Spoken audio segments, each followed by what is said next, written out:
They laughed at him while he stood there holding a mop. They laughed because, to them, he was nobody.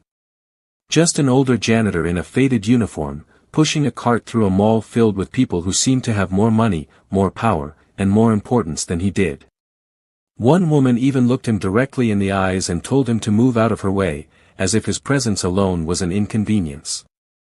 He didn't argue. He didn't defend himself. He simply lowered his eyes, picked up the trash she had dropped, and kept walking. What none of them knew was that this man had not taken the janitor's job because he needed the money. He had taken it because someone had been lying to him.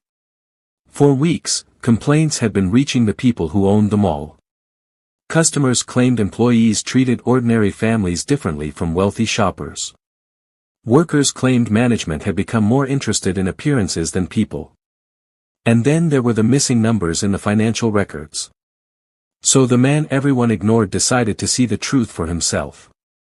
He wore the uniform. He pushed the cart. He cleaned the floors. And he watched. He watched the employees. He watched the managers. He watched who received respect and who didn't.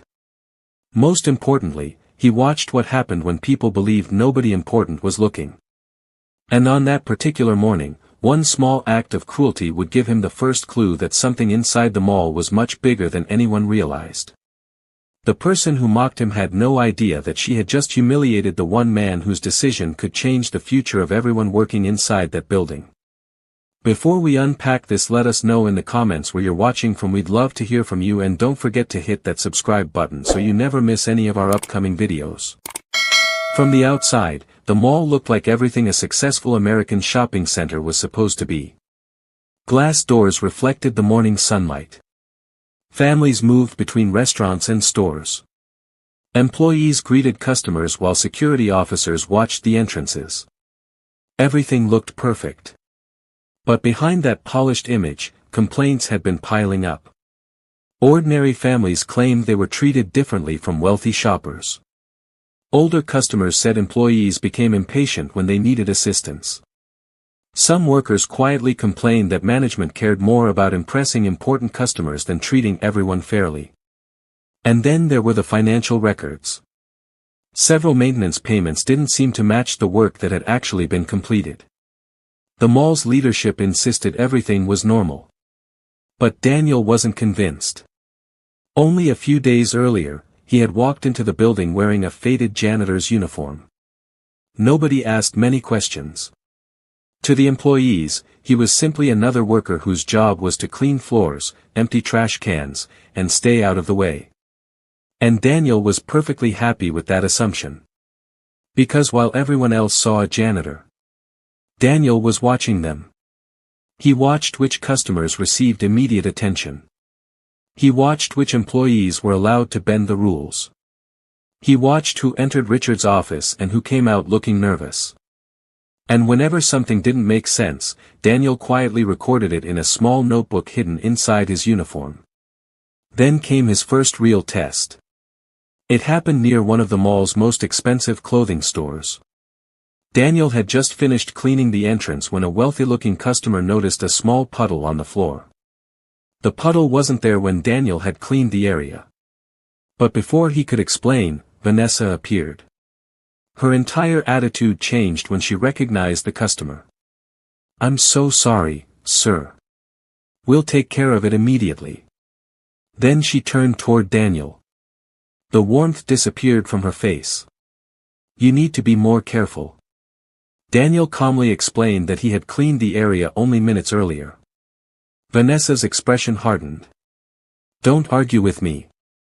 Daniel could have defended himself. Instead, he lowered his head, moved his cart forward, and cleaned the floor again. The wealthy customer walked away satisfied. Vanessa followed him with an apologetic smile. Then something much smaller happened.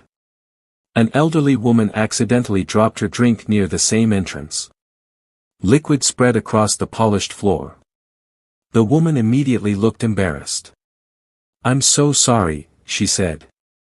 "I didn't mean to make a mess." Vanessa approached her. But this time there was no warm smile. "Ma'am, you're going to have to be more careful." The woman apologized again. Daniel was already moving toward her. He knelt down and began cleaning. "I'm sorry you're having to clean this because of me," the woman said. Daniel smiled gently. "It's okay. These things happen." The woman thanked him. Daniel nodded and returned to work. But then he noticed something.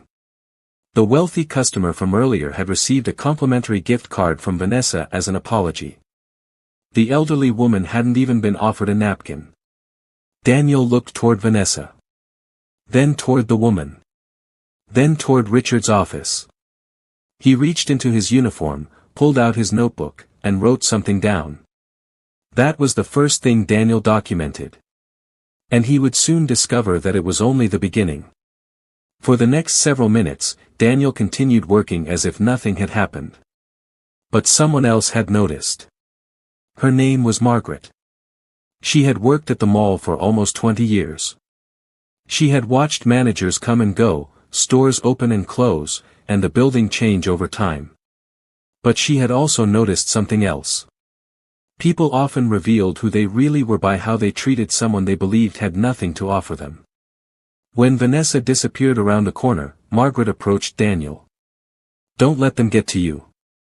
Daniel smiled. "I'm okay." Margaret shook her head. "You shouldn't have to be." Daniel paused. Something about her voice told him she wasn't simply being kind. She was speaking from experience. Daniel asked how long she had worked there. "Almost 20 years. Then he asked a simple question. "Has it always been like this?" Margaret looked toward Richard's office. "No." Daniel waited. Finally, Margaret lowered her voice. "People have started becoming afraid of losing their jobs." She told him employees who questioned management sometimes received fewer hours. Workers who complained were warned about their attitude. And people who defended customers were sometimes treated as the problem. Daniel listened carefully. Then Margaret said something that made him look toward Richard's office again. "The people making the decisions aren't always the people whose names are on the office doors." That sentence stayed with Daniel. Because now he knew the problem wasn't simply rude employees. Something deeper was happening. And he needed proof. Later that day, Daniel pushed his cart through a restricted service hallway. Customers never came there. The hallway was narrow and filled with storage boxes, equipment, old fixtures, and maintenance records. Daniel wasn't really looking at the floor. He was looking at the paperwork. Near the end of the hallway, he noticed several folders sitting on a damaged cardboard box. He opened one. At first, everything looked normal. Then he noticed the numbers. The mall had apparently paid thousands of dollars for maintenance work that Daniel knew had never been completed. He turned another page. The same thing appeared again. Another invoice. Another payment. Another service that didn't seem to exist. Daniel quietly took out his phone and photographed the documents. Then he heard footsteps. Someone was coming. Daniel immediately returned the folder to its exact position, grabbed his cleaning cloth, and began wiping a nearby cabinet. A moment later, Richard appeared. Richard was the mall manager. "What are you doing back here?" he asked. "Cleaning." Richard looked around. "That's all." Daniel nodded. Richard studied him for another second. Then he walked away. Daniel waited until the footsteps disappeared. He checked the photograph on his phone. One company name appeared repeatedly across the invoices. And Daniel recognized it. The company was connected to someone inside the mall. Suddenly, the strange behavior, the missing money, and the fear among employees began to look like pieces of the same puzzle. But Daniel wasn't finished. Later that day, a wealthy customer reported that an expensive watch was missing. Daniel happened to notice something beneath a bench. It was the watch. He picked it up and immediately took it to customer service. Vanessa saw him holding it. "What are you doing with that?" I found it. Instead of thanking him, Vanessa looked at him suspiciously. Did you take it? The area became quiet. Daniel understood exactly what she was suggesting.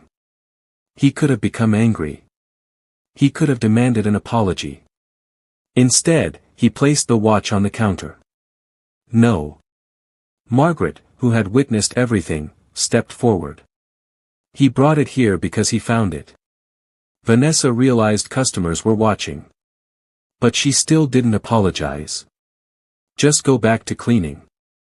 Daniel picked up his cart and walked away. Then his phone vibrated. He checked the message. It contained only a few words. We found another transaction. Daniel looked toward Richard's office. Now he knew the problem was bigger than customer service. Daniel found an empty maintenance room and opened the message properly. A financial investigator had been reviewing transactions connected to the mall. Several payments had been flagged. They appeared to have been made for services that couldn't be verified. And the payments were repeatedly going to the same company. The company name matched the invoices Daniel had photographed. Daniel stared at the screen. So that's where the money is going. He now had evidence of something potentially serious. But he still didn't confront Richard. Why? Because Daniel understood something important. The first person caught with evidence isn't always the person responsible for everything. If he moved too quickly, whoever was behind the scheme could destroy records, warn the others, or change the way they operated. Daniel needed to know who else was involved. So he put his phone away, straightened his faded uniform, picked up his cleaning supplies, and walked back into the mall. To everyone else, he was still just Daniel, the quiet janitor. But now Daniel knew someone was moving money. And he was getting closer to discovering who. Richard was beginning to notice him too. That afternoon, Richard called Vanessa into his office. Has anyone been asking questions? Vanessa shook her head. Not that I know of. Richard paused. What about the new janitor? Vanessa laughed. Daniel? He's nobody. Richard didn't laugh. Don't underestimate people. After Vanessa left, Richard searched Daniel's employee file. He studied the photograph. Daniel looked ordinary. Older. Quiet. Nothing about him suggested anything unusual. But Richard noticed gaps in the application. And something else bothered him. Daniel seemed unusually comfortable moving around restricted areas of the building. Richard stared at the screen. Something about this man isn't right. For the first time, Richard was asking the exact question Daniel had been waiting for. Who was Daniel really? The next morning, Richard decided to put Daniel in his place. He called a staff meeting. Employees gathered in a conference room. Richard spoke about professionalism, customer service, and protecting the mall's reputation. Then his eyes settled on Daniel. Come forward. Daniel stepped forward. Richard looked at him in front of everyone. You should remember your position. The room became uncomfortable. Margaret looked down. Daniel remained calm. Richard continued. This mall is run by professionals. Daniel looked directly at him. Are you sure about that? The room went silent. Richard laughed. You're a janitor. Daniel didn't raise his voice. That's what you believe. Richard had no idea how important those words were. Because Daniel had already seen the invoices. He had received the financial evidence. He had watched Vanessa treat customers differently. He had listened to Margaret describe employees living in fear. And now Richard had confirmed something Daniel needed to know. He truly believed Daniel was powerless. Daniel quietly walked out. Richard thought he had won. He hadn't. The next morning, the mall opened as usual. Employees arrived. Stores unlocked their doors. Security officers took their positions. Customers began entering. Then several black SUVs pulled into the private entrance. Professional investigators stepped out carrying folders and identification badges. Security officers exchanged confused looks. Employees began whispering. Nobody understood what was happening. Then the doors opened. Daniel walked inside. But this time, he wasn't pushing a cleaning cart. He wasn't wearing the faded uniform. He wore a perfectly tailored dark suit. Polished shoes. A serious expression. Margaret was the first to recognize him. Her eyes widened. Vanessa froze. Richard walked toward the lobby after hearing the commotion. Then he stopped. For several seconds, nobody spoke. Daniel walked through the same mall where he had spent days being ignored, mocked, and humiliated. Now everyone was watching him. Richard finally stepped forward. "Who are you?" Daniel stopped. "You already know my name." Richard stared at him. Daniel reached inside his jacket and pulled out an official identification card. He held it where Richard could see it. "But you never bothered to find out who I was." Richard's face changed. Vanessa looked toward Margaret. Margaret said nothing. Because she was beginning to understand. The man everyone had dismissed as a janitor had never been what they assumed. Daniel Brooks wasn't an ordinary janitor. He was the majority owner of the mall. He had deliberately taken the janitor's position after months of complaints reached him from customers and employees. He could have sent lawyers. He could have ordered an investigation from his office. Instead, he chose to see the truth himself. He wore the uniform of the person nobody noticed. He listened. He watched. He documented. And what he discovered was worse than rude behavior. Investigators had traced multiple payments from the mall to the same outside company. The payments had been described as maintenance expenses, but several of the services could not be verified. The records Daniel photographed matched the evidence investigators had gathered independently.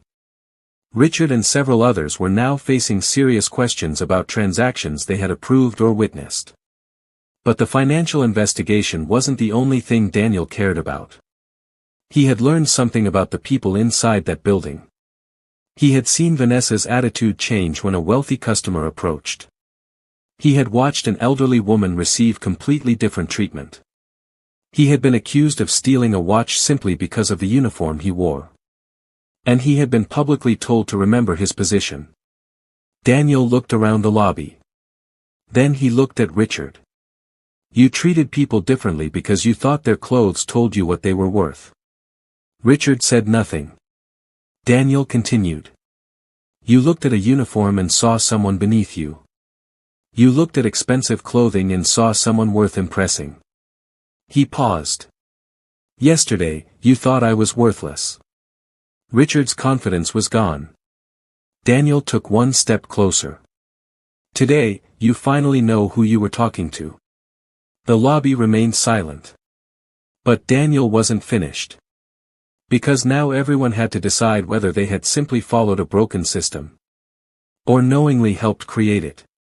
The consequences began immediately. Investigators separated Richard from the staff and began reviewing financial records, contracts, invoices, and payment histories.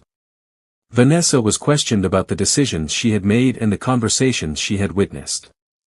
Employees watched quietly. Some were frightened. Others looked relieved. For the first time, someone was asking the questions they had been too afraid to ask. Daniel didn't celebrate. He didn't mock Richard. He didn't remind Vanessa how badly she had treated him. Instead, he went looking for Margaret. He found her in the same corridor where she had first warned him not to let the others get to him. Margaret smiled. "I knew there was something different about you." Daniel smiled back. "You were the only person who treated me like I mattered before you knew my name." Margaret looked at him. Then she said something simple. "Everyone matters." Those words meant more to Daniel than anything else. Because Margaret had never known he was wealthy. She didn't know he owned the mall. She didn't care. When everyone else saw a faded uniform, Margaret saw a person. And that was what Daniel had really been looking for. Several weeks later, the mall looked almost the same from the outside. But inside, everything had changed. The questionable contracts were cancelled. Financial records were reviewed. Employees received new training. Workers were given clearer ways to report misconduct without fearing retaliation. Managers were reminded that their responsibility wasn't simply to protect the mall's reputation. It was to protect the people who worked there and the people who walked through its doors. Margaret was promoted.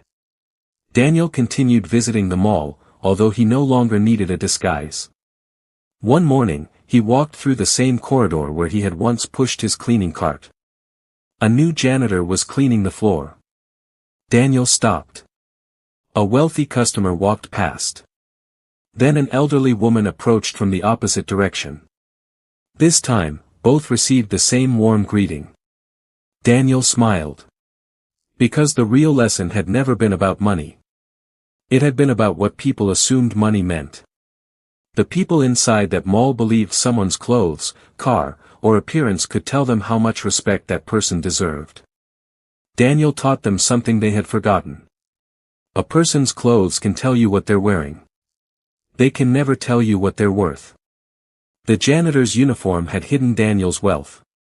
But it had revealed something far more important. It showed him who was kind when nobody important was watching. It showed him who changed when money entered the room. And it showed him who could recognize a person's worth without knowing their status. Sometimes, the person you treat like nobody is the very person who has the power to change everything.